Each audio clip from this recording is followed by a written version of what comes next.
आप जा करके ब्रिटेन के लोगों को साबित करके दिखा दो कि उन्होंने भारत पर जुल्म करा है, करके दिखा दो।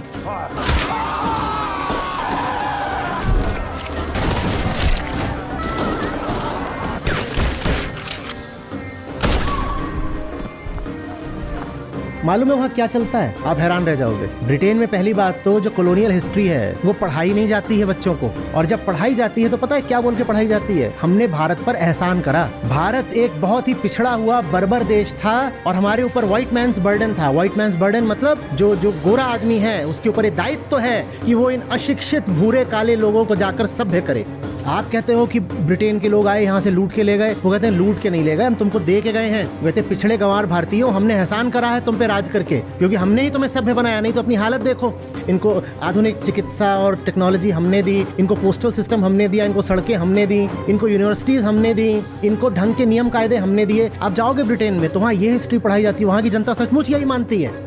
अमेरिका में भी जब ये सब एबॉलिशन ऑफ स्लेवरी और चला था ना, वहाँ पर वास्तव में अमेरिकी अपने आप को महान मानते हैं ये कह के कि हमने स्लेवरी को बंद करा। हमारे यहाँ वॉर हुआ, गृह युद्ध हुआ और ये सब करके देखो हमने अपना नुकसान सह करके हमने फाइनली गुलामी की प्रथा चला कौन रहा था? तुमने एहसान किस पे किया है? तुमने एहसान किस पर करा है भाई?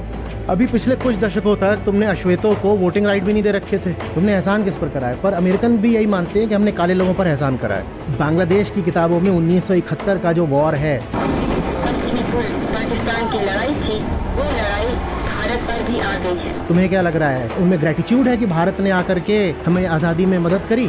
बांग्लादेश की किताबों में 1971 की लड़ाई में भारत बिल्कुल हाशिए पर है, मार्जिन्स में। वो कहते हैं सब लड़ाई हमने खुद ही लड़ ली, मुक्ति वाहिनी थी हमारी, और वो हमारी एक इंडिजिनस स्ट्रगल थी जिससे हमने पाकिस्तान को यहाँ से भगा दिया। भारत ने क्या करा? भारत ने कुछ नहीं करा। तभी तो ऐसा इतिहास पढ़ पढ़ के अब वो तैयार हो रहे हैं कि हमें भारत से अब लड़ाई करनी है, क्योंकि वहाँ की सरकार भी अपने एजेंडा के चलते अपने लोगों को झूठ बोल रही है। उन्हें बता ही नहीं रही कि बांग्लादेश हो ही नहीं सकता था बिना भारत के।